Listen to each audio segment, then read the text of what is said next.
Do you ever get that weird feeling that your phone is listening to you? You talk about something random and then, bam, an ad for it pops up. It's unsettling, right? But what if I told you it's even deeper and more calculated than that? What if the very thoughts and emotions you believe are your own are actually being subtly engineered? Welcome to the hidden world of the attention economy, where your feelings aren't just feelings. They're a commodity.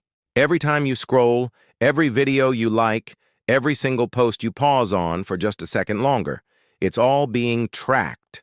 Every tap, every swipe is a data point, meticulously collected and analyzed. But it's not just about what you like, it's about how you feel. Let's rewind a bit to 2018. It was a year that pulled back the curtain on some uncomfortable truths. Research started to emerge, showing just how sophisticated online emotional influence had become. Remember the Cambridge Analytica scandal? That was a massive wake-up call. It revealed how vast amounts of personal data scraped from social media profiles were being used to build psychological profiles of millions of users. Think about that. They weren't just guessing your interests.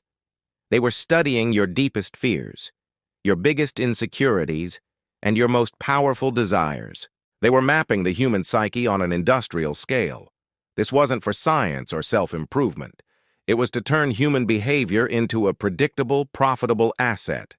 This data was bought, sold, and shared, becoming a powerful tool for companies and political campaigns to influence how you think, what you buy, and even how you vote. But how do they do it? Through algorithms. These are the complex, invisible codes that decide what you see in your feed. And these algorithms have learned a very dark lesson about human nature. Nothing glues our eyes to the screen quite like outrage. Think about it. When was the last time a heartwarming story about a puppy kept you scrolling and arguing in the comments for an hour? Probably never. But a post that makes you angry, that makes you feel indignant or fearful, that's digital catnip. The data is shocking. Content that provokes anger and hate has been shown to generate significantly more engagement. In some cases, it can bring in nearly 50% more advertising revenue than positive or neutral content. The platforms know this. They know that stoking division keeps us online longer, and the longer we're online, the more ads we see. More ads mean more money. It's a vicious cycle where negativity is profitable. We are being financially incentivized to be angry at each other. All the while, the executives' palavras at the top of these tech giants were giving interviews, making grand promises to connect the world and protect their users. They spoke of community and safety. Yet behind the closed doors of EIC headquarters, internal reports were painting a very different and much more disturbing picture. These confidential documents, some of which were leaked by whistleblowers, showed that the companies were fully aware of the harm their products were causing. They knew that features like beauty filters and the relentless culture of comparison were having a devastating impact, especially on young users.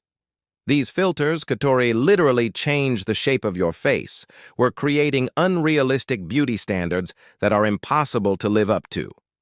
Young people, particularly teenage girls, were being bombarded with images of a flawless, curated perfection that doesn't exist in the real world. The internal research confirmed what many of us suspected. This was directly linked to a rise in anxiety, depression, eating disorders, and a deep-seated sense of self-doubt. Imagine being a teenager, already struggling with your identity, and having a supercomputer in your pocket that constantly tells you you're not good enough. You're not thin enough, not popular enough, not rich enough. This isn't a bug in the system. For the attention economy, it's a feature. An insecure user is an engaged user, constantly seeking validation through likes and comments. This entire ecosystem, this digital world we spend hours in every day, wasn't built by accident. It was engineered. It's an economy, but the currency isn't money. It's your attention.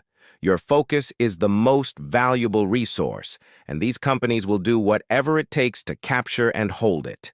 They are in a constant, high-stakes battle for your eyeballs and your time. Every notification, every infinite scroll feature, every someone replied to your comment alert is a carefully designed hook to pull you back in. They are mining your emotions for profit, your happiness, your sadness, your anger. It's all just fuel for the machine. The more emotional you are, the more predictable you become, and the easier you are to manipulate. It's a bleak picture, isn't it? It can feel overwhelming, like we're just puppets in a game we didn't even know we were playing. But here's the crucial part. Here is what they don't expect. They are counting on you to stay passive. They are betting on you to keep scrolling, to keep reacting, to keep feeding the machine.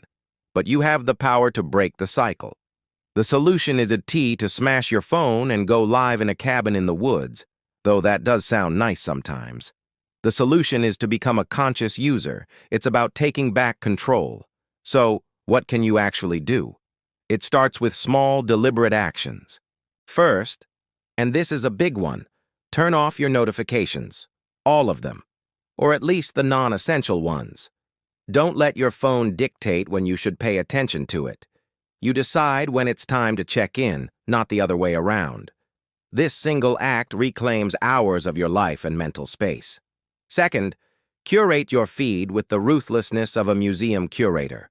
Unfollow accounts that make you feel drained, envious, or angry. Does that influencer's perfect life make you feel bad about your own? Unfollow. Does that political commentator just make you rage scroll? Unfollow. Your feed should be a source of inspiration, education, or joy, not a constant stream of negativity. Replace the junk food with nourishing content. Third, explore alternatives. The big platforms aren't the only game in town. Seek out private messaging apps like Signal or Telegram to communicate with friends and family away from the data-hungry eyes of Meta. Look for smaller, community-focused platforms that aren't built around an advertising model. Support creators on platforms like this one, YouTube, or others where you can directly choose what you want to consume. This isn't about escaping technology. It's about using it on your own terms. It's about recognizing the game and choosing not to play by their rules. Your attention is finite. It is your most precious asset. It's where you invest your energy, your thoughts, and your time. It's what you use to build your relationships, learn new skills, and create your life. Don't give it away for free. Don't let it be sold to the highest bidder. You are not a data point on a spreadsheet. You are a human being. It's time to take back your mind, to take back your emotions, to take back your attention before it's taken from you for good. Thank you so much for spending your valuable attention with me today. If this message resonated with you, please give this video a like and share it with someone who needs to hear it. And don't forget to subscribe and hit the bell so you don't miss our next conversation. Let's keep working together to build a healthier relationship with our digital world. See you in the next one.